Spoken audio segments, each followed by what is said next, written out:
matin, nous allons aborder le thème des 10 commandements. Et j'aimerais aborder le deuxième ou le troisième. Pour nous, ça sera le troisième commandement. Et pour cela, je vous propose une lecture dans Exode au chapitre 20 et le verset 7. Exode au chapitre 20 et le verset 7.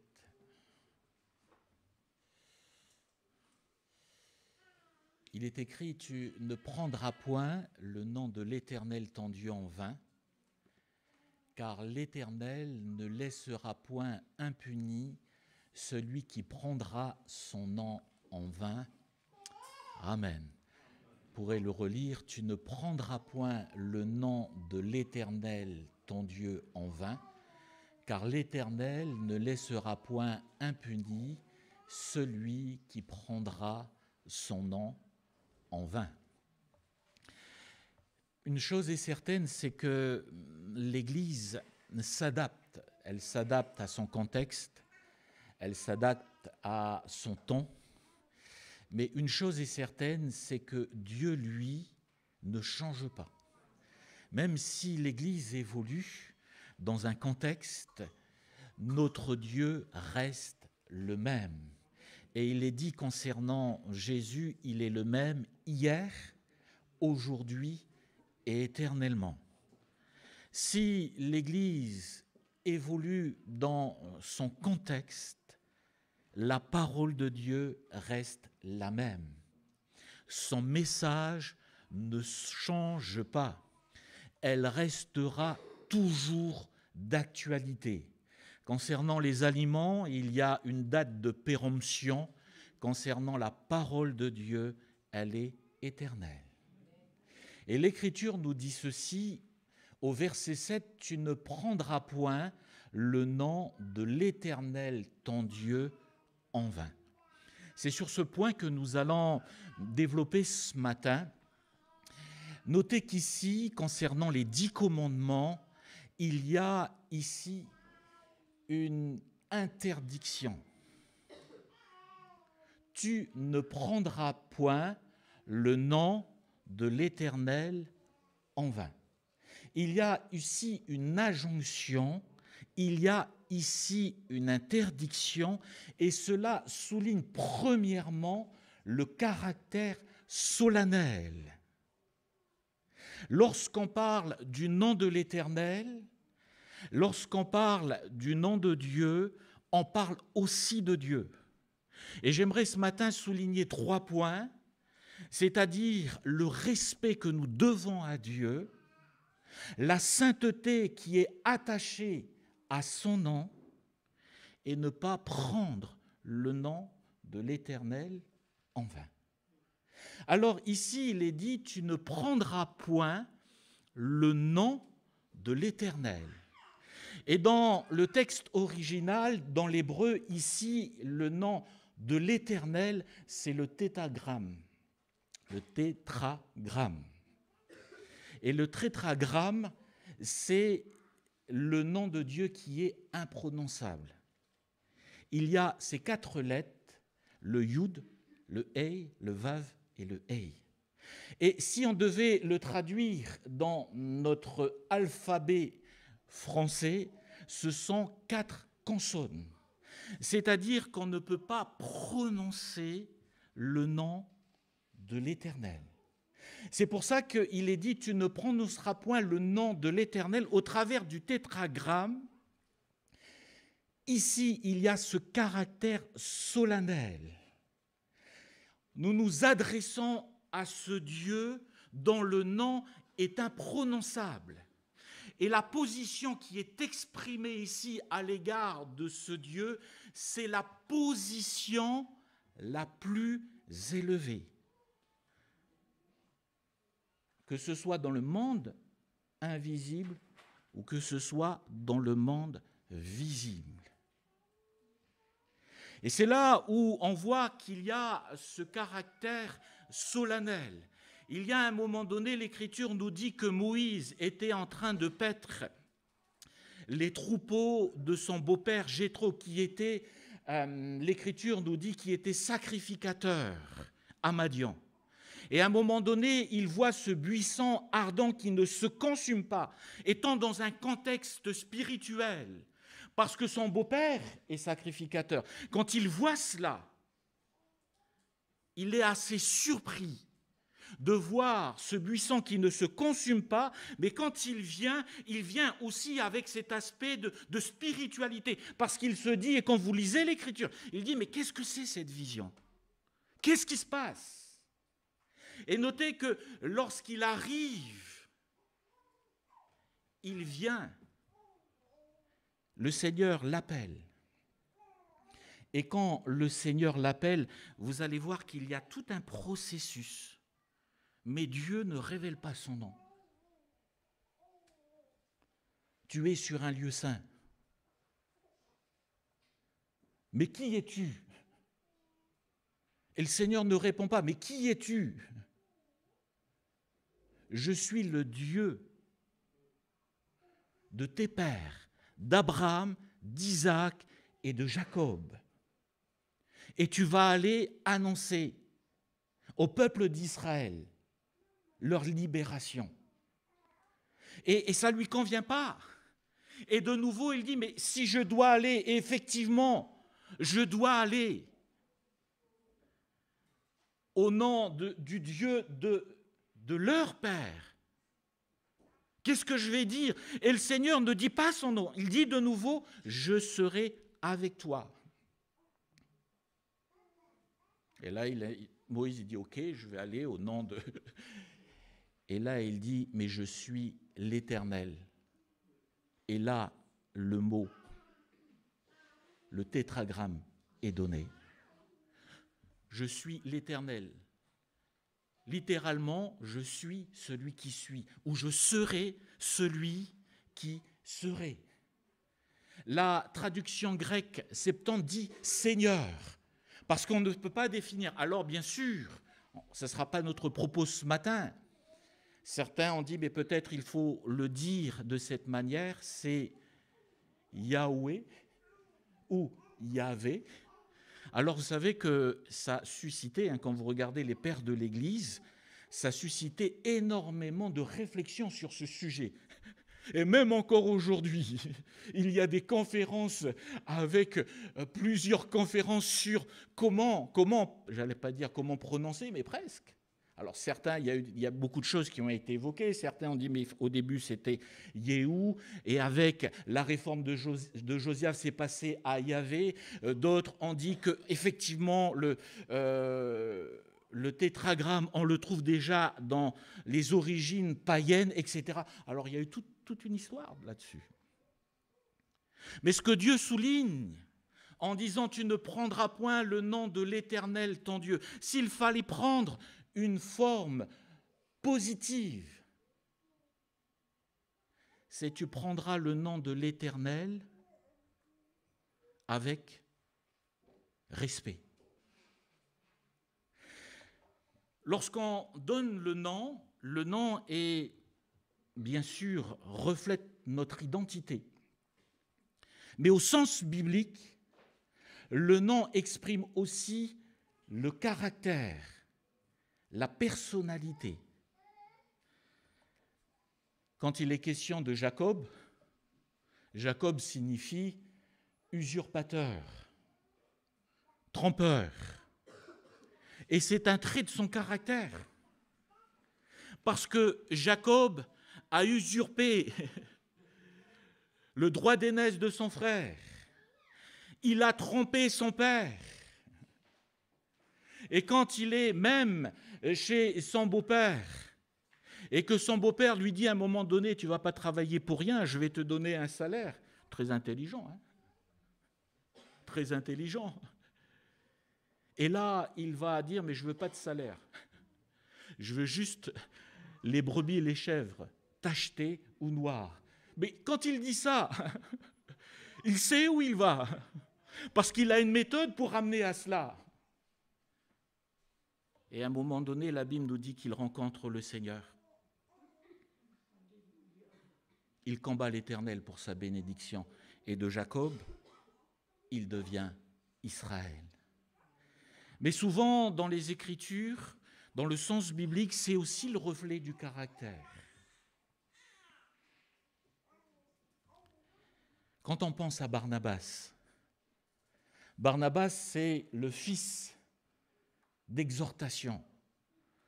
Avez-vous remarqué que Barnabas, c'est vraiment celui qui encourage? C'est un apôtre qui exhorte. C'est un apôtre qui construit, qui travaille dans ce sens. On le voit avec l'apôtre Paul. Quand l'apôtre Paul se convertit, l'Église est méfiante parce qu'il a persécuté l'Église, parce que l'Écriture nous dit qu'il a approuvé le meurtre d'Étienne. Les chrétiens ont peur. Est-ce qu'on a affaire ici à du lard et du cochon? Est-ce qu'il est vraiment converti? Est-ce qu'il est vraiment au Seigneur? Et les chrétiens sont un petit peu dans la réserve. Et l'Écriture nous dit que Barnabas d'Antioche, il va aller chercher l'apôtre Paul. Il va le prendre sous son aile. Et petit à petit, il va l'aider à s'intégrer dans l'Église. Et il va travailler à cela. C'est le fils d'exhortation. Et on le voit dans son caractère, dans sa façon d'être. On voit aussi à un moment donné où l'apôtre Paul et l'apôtre Barnabas, à un moment donné, ils vont avoir un conflit à cause de Jean-Marc. L'Écriture nous dit que Marc, à un moment donné, les a abandonnés. Et Barnabas a voulu de nouveau le reprendre avec eux pour la mission. Et là, Paul a dit stop. Il nous a abandonnés une fois. Je n'ai pas envie de revivre cela. Et l'Écriture nous dit qu'ils vont avoir une discussion, et même une discussion assez vive. Une discussion assez vive. À tel point qu'à un moment donné, ils vont se séparer. Mais Barnabas était dans cette perspective d'encourager, d'exhorter Marc, de prendre soin, d'affermir son ministère. Et l'Écriture nous dit que bien plus tard, Paul va dire à Timothée, envoie-moi Marc. Le même Marc qu'il a dit à un moment donné, je ne veux pas de lui. Paul dit à Timothée, envoie-moi Marc, car il m'est utile dans le ministère. Et on voit que le nom exprime le caractère, la personnalité. Tu ne prendras point le nom de l'Éternel, ton Dieu, en vain. Ça exprime la position de ce Dieu qui est élevé. L'Écriture nous dit dans le psaume 99 et le verset 3, le nom de l'Éternel est grand et redoutable. Ce Dieu est un Dieu grand et lorsque nous nous approchons de lui, parce qu'il n'a pas changé, ce qui était valable au temps d'Israël, ce qui était valable au temps de Moïse, c'est valable encore aujourd'hui. C'est que lorsque nous nous approchons du Seigneur, il faut toujours le faire avec le respect qui lui est dû. Il y a un moment donné, l'Écriture nous dit ceci, et c'est Dieu qui s'adresse. Il s'adresse à Israël, il s'adresse aux sacrificateurs. Il dit ceci, mais vous méprisez mon nom. Malachie au chapitre 1er, vous méprisez mon nom. Et ils vont dire, mais en quoi t'avons-nous méprisé? Seigneur, tu nous dis qu'on te méprise, mais comment? Et c'est là où le Seigneur dit, mais vous méprisez mon nom dans vos offrandes. Quand vous pensez à un père, le père mérite qu'on l'honore. Et le Seigneur dit ceci, bien sûr, c'est dans l'Ancien Testament, il y a un autre contexte, le maître mérite qu'on le serve. Mais il dit, mais mon nom est méprisé. Il dit, mais quand il est temps d'apporter vos offrandes, Vous méprisez mon nom en apportant des bêtes chétives.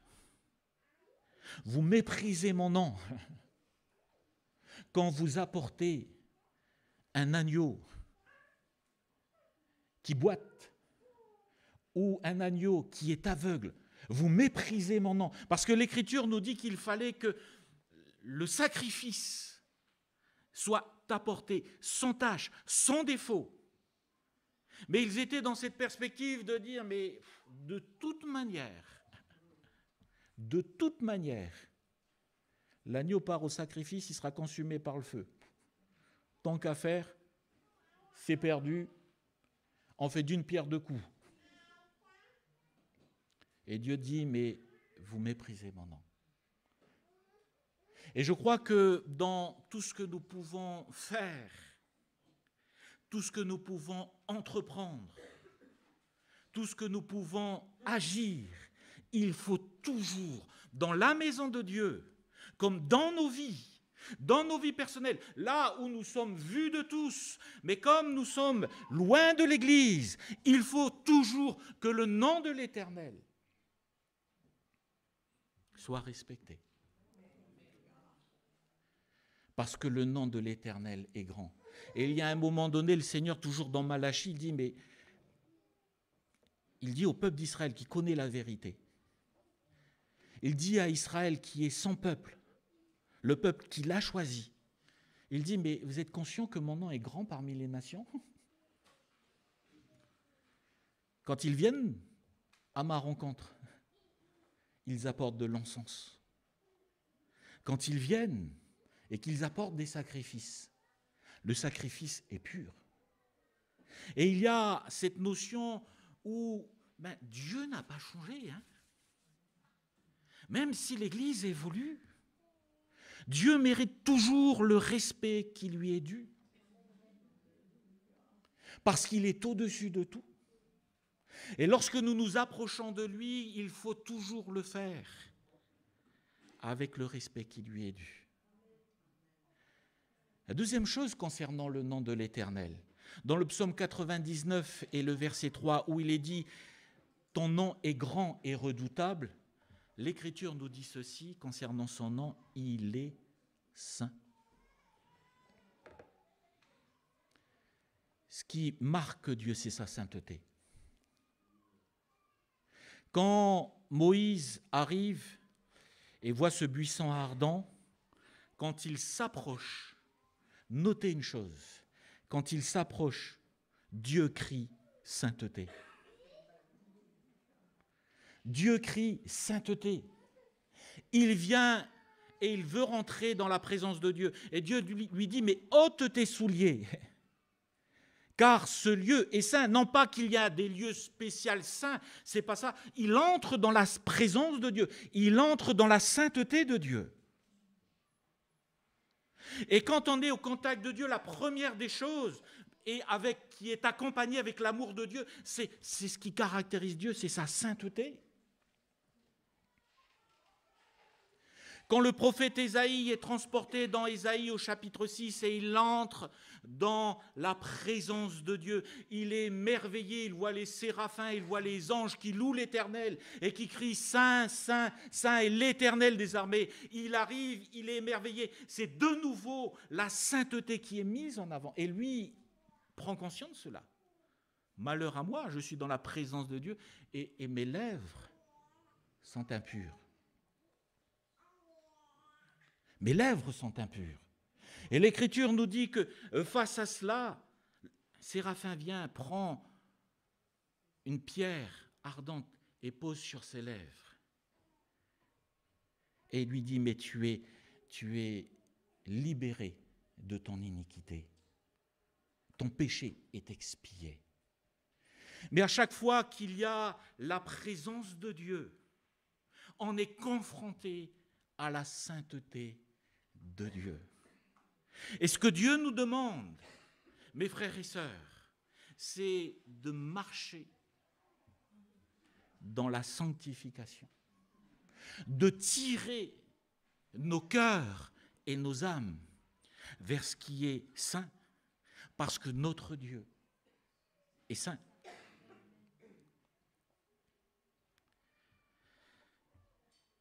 Le tabernacle.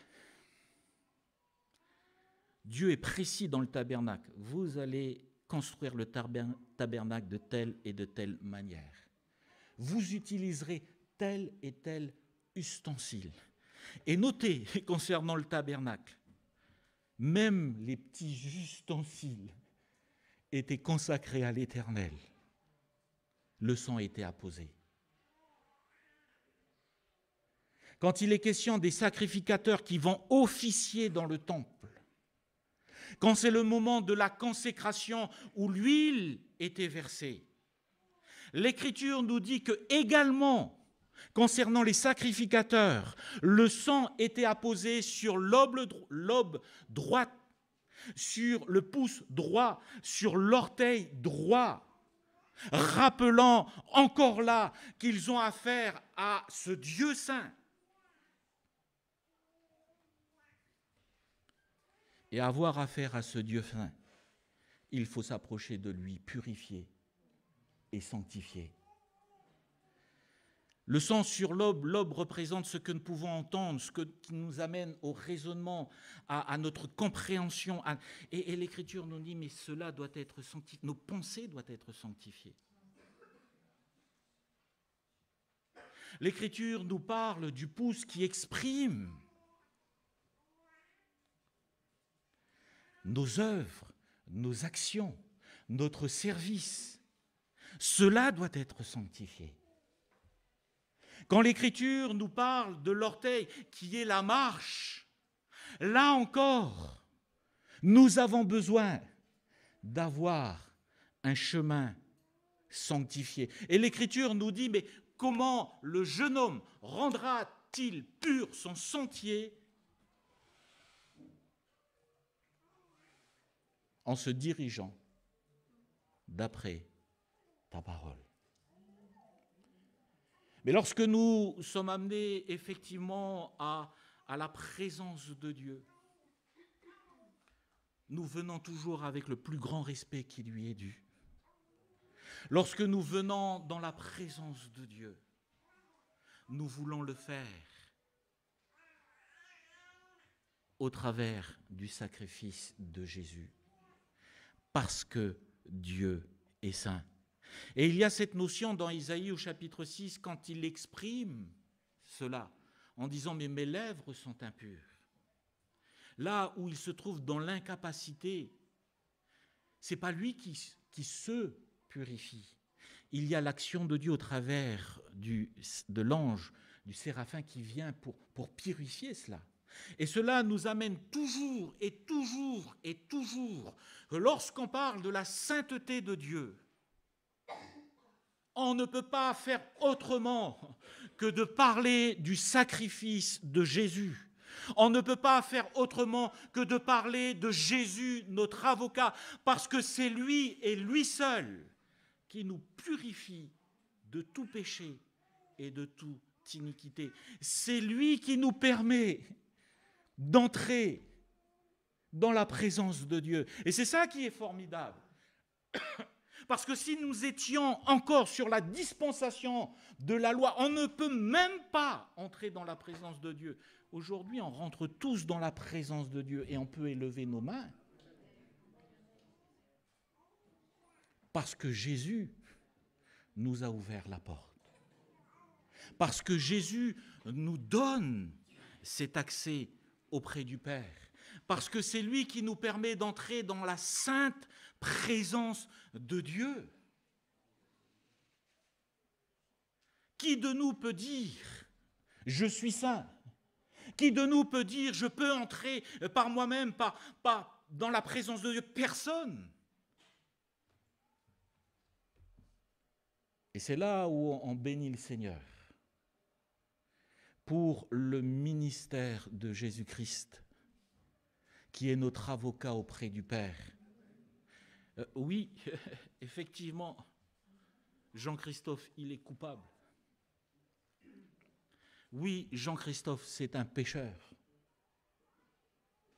Mais merci Seigneur. Parce que Jésus, lui, nous purifie de tout péché. Il me purifie. Il me lave.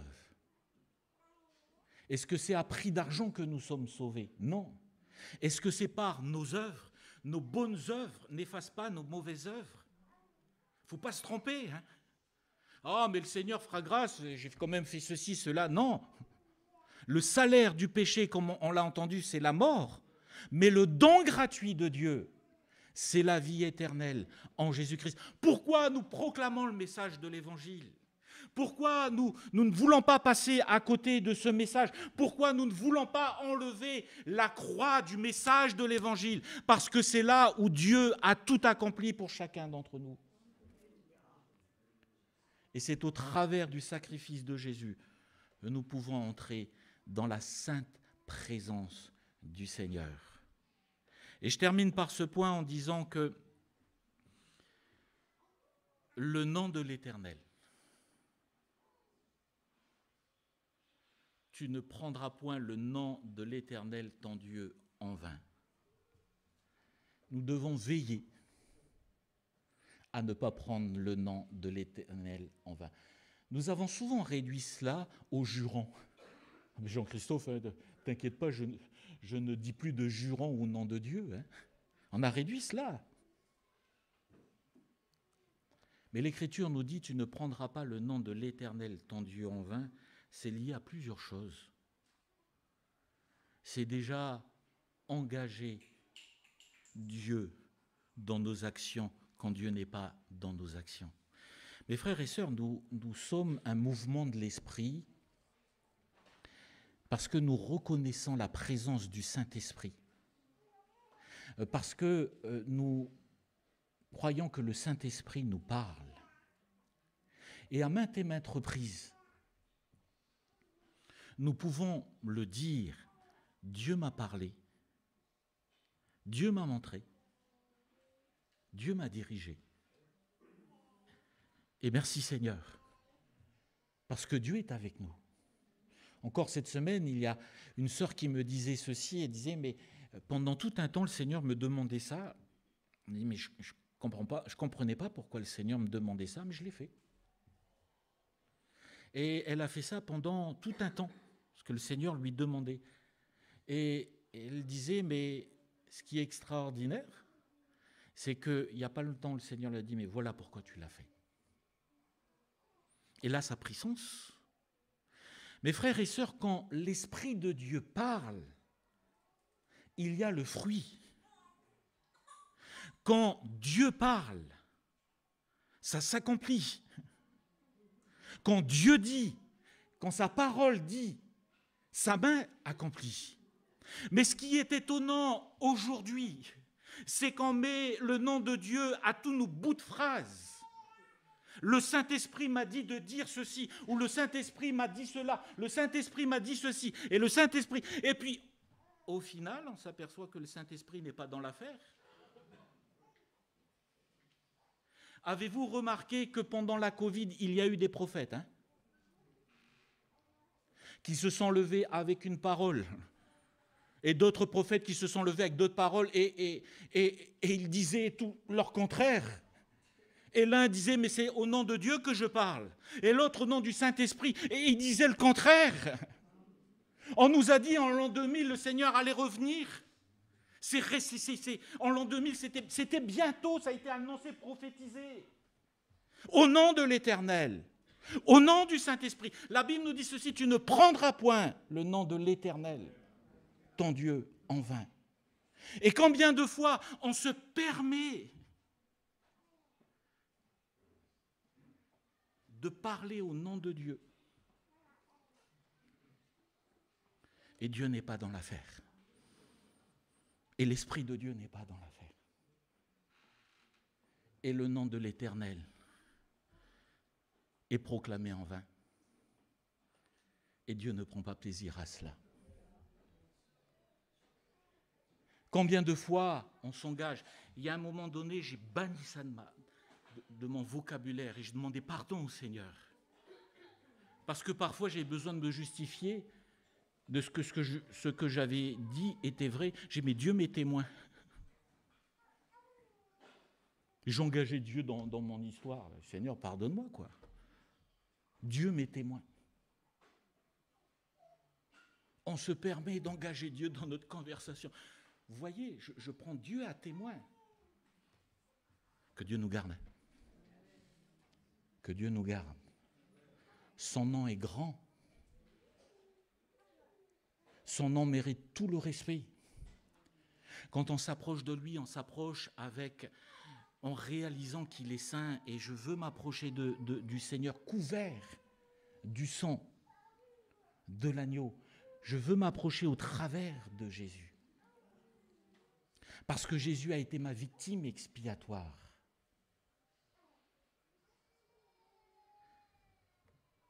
Mais lorsque je prononce le nom de l'Éternel, bien sûr, mes frères et sœurs, Dieu est avec nous.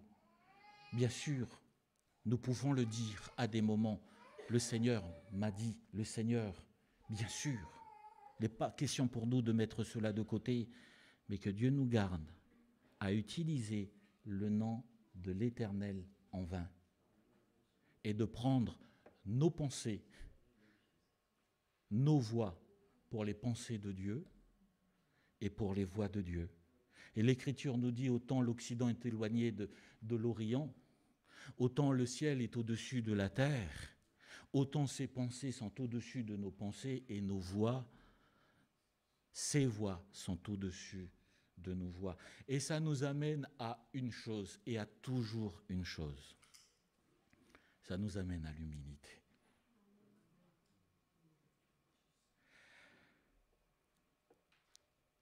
La loi a été donnée quand le peuple d'Israël est sorti d'Égypte. Dieu leur donne la liberté. Et Dieu leur donne de nouvelles perspectives. Et c'est à ce moment-là que la loi, avant d'entrer dans les perspectives, dans la Canaan que Dieu a donnée, pour Israël, c'est là où Dieu donne ses lois. Pourquoi ? Pour le bonheur d'Israël. Pour que Israël reste toujours dans cette liberté et ne retombe plus dans cet esclavage. Et quand il est donné, c'est pour leur bien. D'une part, comme les frères l'ont dit le jeudi, d'une part, il y a ces lois qui sont attribuées à Dieu, et d'autre part, il y a ces lois qui sont attribuées dans la relation humaine. Et c'est pour cela que Jésus dit à un moment donné, la loi, les 10 commandements se résument par ces 2 lois. Tu aimeras le Seigneur ton Dieu de tout ton cœur, de toute ton âme, de toute ta force, et tu aimeras ton prochain comme toi-même. Et il y a ici vraiment cette notion par rapport à cela, où ça a été donné pour chacun d'entre nous. Tu ne prendras pas le nom de l'Éternel ton Dieu en vain, car l'Éternel ne laissera pas impuni celui qui prendra son nom en vain. Seigneur, je veux toujours avoir ce respect vis-à-vis de toi, toujours m'approcher de toi avec respect quand il est question de la crainte de l'Éternel qui est marquante dans l'Ancien Testament. La crainte de l'Éternel, c'est ce respect vis-à-vis de Dieu. Je réalise que tu es ce Dieu saint. Et je veux que dans mes actions, dans mes paroles, dans mes pensées, dans tout ce que je suis, eh bien, je marche dans la sanctification. Et Seigneur, je veux aussi, lorsque je parle de toi, de toujours le faire avec respect et ne pas prendre ton nom en vain. On va prier le Seigneur. Alléluia. Eh bien, Seigneur, nous te disons merci. Parce que si, Seigneur, nous sommes tous des pécheurs, Seigneur, c'est toi qui nous as graciés. Et ce matin, nous proclamons au travers de ton nom qui est au-dessus de tout nom, nous proclamons que tu es ce Dieu qui nous a sauvés, ce Dieu qui a transformé nos vies, ce Dieu qui nous permet d'entrer dans ton saint sanctuaire. Merci Seigneur pour la grâce que tu nous donnes.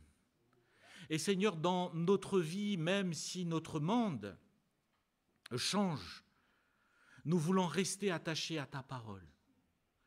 Nous voulons rester attachés à ta personne. Tu es le même hier, aujourd'hui, éternellement.